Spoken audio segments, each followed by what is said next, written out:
উপমহাদেশে জঙ্গি কার্যকলাপের উৎস পাকিস্তান। আফগানিস্তানে তালিবান শাসনে প্রত্যক্ষ এবং পরোক্ষ মদত রয়েছে পাকিস্তানের। এবং রিপাবলিক নেটওয়ার্কের এডিটর ইন চিফ অর্ণব গোস্বামীকে এক্সক্লুসিভ সাক্ষাৎকার মার্কিন প্রাক্তন এনএসএ জন বোল্টনের। It's quite clear to us in India that unless you tackle the source of the problem, which is Pakistan, the situation is going to hemorrhage. The bombings will not stop, neither will the terrorism, because much of the source of the money, funds, manpower comes from Pakistan. Don't you agree, Mr. Bolton?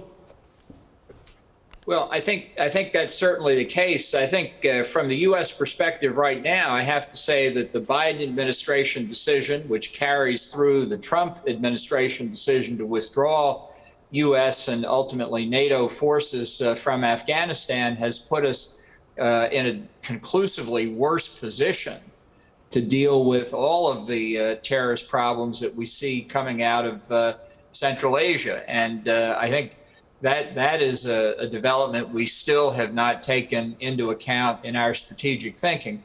But there's no doubt in my mind that the victory of Taliban in Afghanistan and the inevitable sanctuaries that Al-Qaeda, ISIS-K, and other groups we haven't even heard of yet will get in Afghanistan is going to be negative for certainly beginning with Afghanistan, but for the United States and all the countries nearby as well. And for those who are aiding any of those terrorist groups, it's time to stop or it's time to bear the consequences. And Pakistan is at the top of that list.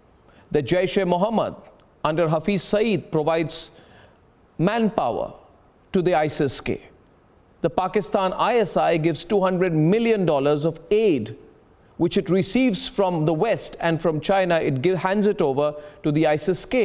Unless America understands that these groups are all thick as thieves, that they may have short-term differences, but they have a long-term agreement. They're all fanatic groups. They all carry out beheadings and suicide bombings. Unless America realizes that, America will pay and the world will pay. But it is also the responsibility, Mr. Bolton, of influential people like you to make the Biden government realize it. Is that happening in Washington? The United States has made a number of mistakes over the years in its understanding of what Pakistan, and for many years after 9/11, notwithstanding our concern about Pakistan's development of nuclear weapons, because of our need for logistical support in Afghanistan, because of our fear that Pakistan itself would fall under the control of one or another terrorist group and those nuclear weapons would come into terrorist hands, we've gritted our teeth and tried to deal with Pakistan on an equal basis.